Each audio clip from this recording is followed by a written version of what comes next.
University Center's Tennessee room. There'll be also a meet and greet afterwards. The Republicans will be there. Randy Boyd, Bill Lee. Democrats are Carl Dean and Craig Fitzhugh, also expected to be there. Beth Harwell is going to try to be there. We're learning from TV3.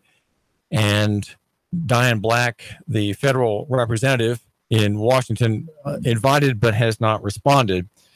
And so it'll be a partial field there. Now, I'd say that I've not been following the Tennessee gubernatorial campaign closely, but we are all, of course, being bombarded as I am, and I'm ducking my eyes away almost when the ads come on television, if we watch television at all. And we've all seen, of course, Diane Black on the railroad track talking about her Christian faith and the moving music intended to stir the emotions.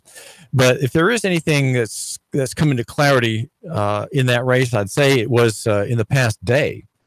And it's this, that Mae Beavers, who was the best of all the candidates, the party closest to constitutional government, the most restrained in her understanding of the role of the state over and against the people, is Diane Black. She ran for governor, was early in the race, and I think she resigned she resigned a state Senate seat to run for governor, but she couldn't generate enough cash flow. She couldn't find support financially to maintain her campaign, so she dropped it. And in the past day or so, she has endorsed Bill Lee. Now, I understand political endorsements are to be looked at kind of at arm's length. She is, after all, a person in elected office at the state level. She also, I think she's running now for a county position. And so endorsements are somehow they're expected. You almost have to say something in the way of endorsement. And she has evaluated Bill Lee as the best of the candidates that are running. She says, "I endorse Bill Lee because I believe he's the true conservative in the race for governor. He has said he will clean up state government, reduce the number of departments, and has said he will reduce the influence of lobbyists." Now, that's in an interview she gave with Tennessee Star. That's TennesseeStar.com out of Nashville. And she goes on to say that he has displayed virtues of honesty, trust, and has been a God-fearing example. It is very important to me that our Tennessee conservative values are carried on. She says, "I have been on the front lines in our state and local governments, and I know how important it is for conservative leadership. Like President Donald Trump, Bill Lee is ready to come in from the outside and take on the permanent political class in Nashville." Well, that, again, there you have a little bit high-flying rhetoric about what he'll do when he takes office. And my own perspective, of course, as a loco-centrist, as Nougat-centrist par excellence in Chattanooga, Nougat-centric, of course, meaning the idea that Chattanooga and Howland County, where we live, where you and I live, is the center of the universe. My perspective about state office and what can be done top down is highly, well, you could say it's nuanced, but if to put it in sharp review, I have such high expectations for that office, and would make as a person who reads his Bible on days other than Sunday, have such high regard for the calling of the magistrate that I would say that when I look at candidates today, almost invariably they are so uninteresting and so progressive, even if they're conservatives, right? That I almost think it's not even worth discussing them. And that is, of course, if I'm in the news business here at 92.7 FM with the dashing yellow Hummer. If I'm in the news business, that is a mistake, because in the news business, what these people say is important, right? I have to weigh what they say. I have to report what they say. And when we have them in town, it's almost obligatory for me to be there and to make much of the event, right? Make much of the whole contest, as if somehow whether one is in office over the other will really make a difference fundamentally to the government, and to, well, what we could call the continuing misgovernment, the continuing deep state, even in Tennessee, and what we could call, perhaps as we've heard it called in Nashville, the swamp in Nashville. Now, I again, I like I say, I have a high view of the duty of the government, that much of what I would say is required of the officer in that suite would be self-abnegation, right? To deny himself all the powers that by custom he has claimed as against the people. All the benefits that were being presented in the campaign as things that are for us, right? Things that are good and necessary for us as Tennesseans. We have to have these. These are all good and wonderful things. You know, the whole question about vouchers, the question about charter school. Black and Boyd and Lee say yes on vouchers, and Beth Harwell, the fake conservative, she says no. And other questions such as, well, Drive to 55. That was a project of Mr. Boyd, right? He was a functionary in the Haslam regime. Drive to 55 and the Tennessee Promise. Again, free things for Tennesseans, right? Education, higher education, as they call it, is so important and so valuable that we have to have it to be free, right? And so when I think about the market principles of free anything from the progressive state, I think only, well, this must be conservatism being redefined, right? We have a conservative Presbyterian Christian elder governor, and Hubert Slattery III, his attorney general, also a practicing Christian and a Presbyterian in my own part of Christendom, you could say.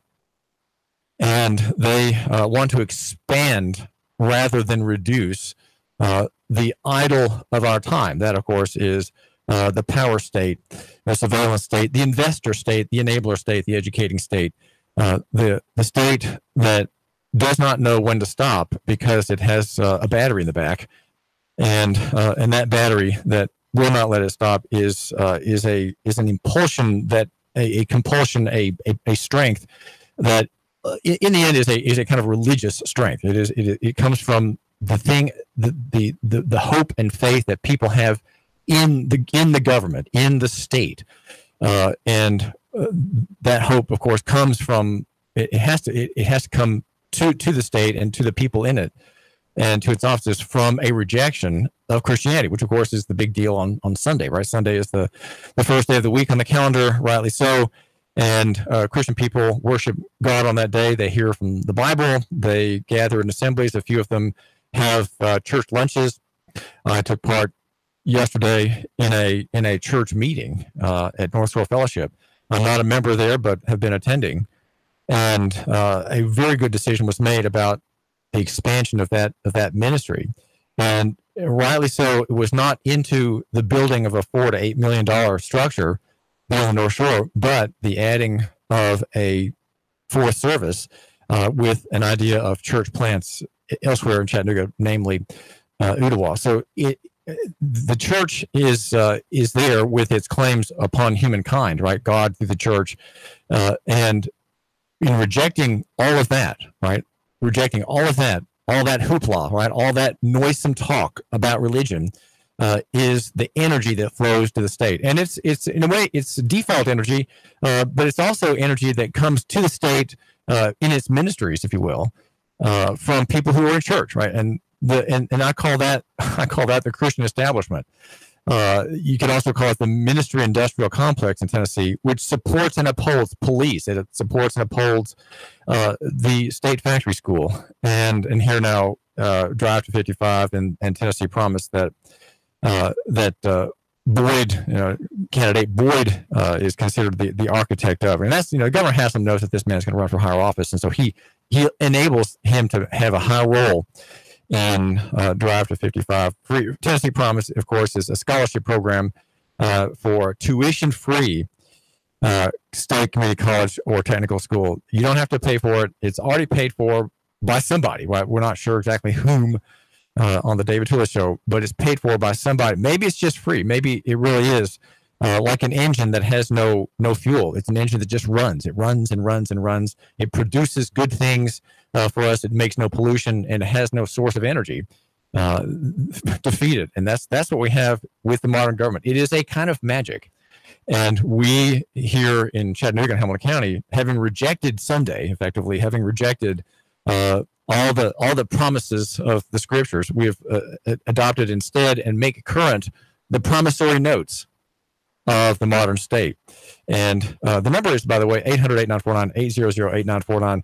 And let's see, what else is there? Okay, so we have candidates tonight, some of them in here in Chattanooga. And we also have, let's see, what else is there? I wanted to make mention of the idea of the our argument is love your neighbor and buy local. Near is better than far, small than big, and simple than complex. And in the footnotes, a 5-point type on the David Tulis Show, the smartest guy with a bow tie. Personal is better than corporate, and physical is better than abstract. Brought to you by yournews.com. And the number again, if you have a question or want to call in or make a pitch for something, or tell me a problem, reveal your problems to me. It's 800-8949, 800-8949. Voters on the tally at John Wilson's website, Chattanooga.com. The voters are having a say. The readers are having a say on city court. Should city court be abolished? And the vote is 51% to 49%. Very, very close. My own arguments for the abolition of city court are quite different from those proposed in a piece he had on Tuesday. And it will probably come up in a couple of years. There's a question about the terms of the judges and the loss of jurisdiction. They've had things go out of their venue. Traffic, of course, continues there, and environmental cases. But the problem is that it can only levy fines up to $50 a day, and that's because the traffic court is a civil court. And yet, how does it handle criminal matters? It's beyond me that happens. And of course, I bring that up because traffic court is something I've looked at a great deal, and they're called corporation courts. They are inferior courts. They're not courts of record. All the trials they're called bench trials because the judge makes the decision. There's great lenity for the state. You can have cases that hang on for years. Jay Hirsch in Lawrence County at the Sessions Court there, which is the equivalent of traffic court on the county level, filed a motion a couple of days ago asking for dismissal of a charge that had been hanging on in that court for a year. And he was citing the Tennessee speedy trials requirement in the Constitution that you have a right to a speedy trial. And if it can't be done speedily, the thing has to be dismissed. The context of this question for me, as a critic of the corporation court system, is that it saves the state from having to abide by the Constitution. It allows criminal matters to be presented in a sort of pseudo-legal venue that the rights of the defendant don't have to be scrupulously respected. And yet the defendant is there by concession. He concedes to be there. He signs the form to be there. And so he agrees to have at least a preliminary hearing in that jurisdiction, and so it's all informal, and it's all in the end it's all personal. Look at Judge Chris Hilton's management of East Ridge City Court or Johnny Houston's City Court in Red Bank. It's highly personal, and there's no law that takes place there. So I would say perhaps it's okay that City Court is abolished, and that again to put pressure on the state and to not have this rolling herd of cases that are not carefully proposed. Criminal matters are filed injudiciously and with great volume and great speed, entangling thousands and thousands of a rejection of a provision in the criminal code in Tennessee that every case have mens rea, that is to say, guilty intent or wicked intent, argued and alleged, and that's completely ignored by the cop, by who's the leader in the fellowship of the finger. The follower is the DA. The cop, the DA, and the judges, to a man or to a woman, all agree to ignore the mens rea, the guilty mind rule in Tennessee, and I said it's important to say it on Monday because on Sunday Christian people heard from the gospel, and the gospel is the source and origin of the mens rea requirement. It comes from the Word of God, And I'm bemoaning that Christian people don't defend the Word of God and defend that provision in the Tennessee Code that requires the mens rea argument to be made by the officer that this man intended to violate the law. This woman intended to violate the law. If that element is there and recognized and required by the judges, guess what will happen to prosecutions? You'll have a cut of 80%, I project, in prosecutions. And that's what we need to have. We need to have a decriminalization of society. We have criminalization of society not because there are more criminals. In fact, crime is down by half in the past 25 years. It's down by half. And yet we have many thousands and thousands of people involved in court systems. And that's because the state is the creator of the criminal. The state is the creator of the criminal and the criminal class and the prison class. These are people who have been made criminals by the state. And well, now they are, right? Some of them are in prison. Some are on parole. Some have outstanding fines, such as, I'm trying to think of the name of the lady I've interviewed. She has $13,000 in unpaid fines. She simply cannot get a driver's license. She cannot comply with what she's told is the law for her, that she can't use the road privately. She has to be in commerce as a mom who works in a restaurant. She has to be in commerce to have a driver's license, but she can't get one because she has these outstanding fines that there's no way she'll ever pay. She is subject to a civil death sentence. And where is the outcry? So you see, when I talk about these things, you can understand why, in my mind, the governor's race is not really very important. Why? Because these are not issues in the governor's race. The governor's race doesn't touch these issues. The governor's race touches on what form of socialism, what form of progressivism do we want to have? How far do we need to adjust this program or that? What new free thing do we need to have for your benefit? That's what the governor's race is all about. It's not about fundamental reform. We have had a recent fundamental reform in the revision, thanks to Representative Carter from the Chattanooga area, of the civil asset forfeiture law. He says effectively neutering an evil law where you have the state highwayman program brought down. And let's see if that happens. But there are a few reforms like that. But there is a fundamental reform that is impossible to even be entered into the debate of the governor's race. And so what you're going to have at UTC tonight are simply arguments over the brand of progressivism that you want to have. Do we want to have? Do we want to adjust the free community college program to have maybe more emphasis on technical skills? Maybe that'll be an improvement, right? Maybe that'll be a benefit and a blessing to the people of Tennessee. Andrew Napolitano is a retired New Jersey Superior Court judge. And he has an essay that I wanted just to mention to you in the Washington Times, and the title, the headline is "Immigration and Freedom," and he points out that the whole question about immigration is about the right to travel, and he put it, the way he put it really hit me very favorably yesterday as I was thinking about my mother, who's almost on her deathbed today. My brother is here from Atlanta. Trying to shovel bits of bacon, bits of pork, sausage, and egg into her mouth this morning as she is hunched over in her wheelchair. And Andrew Napolitano was saying immigration is really, it's not about borders. It's really about a fundamental right of travel.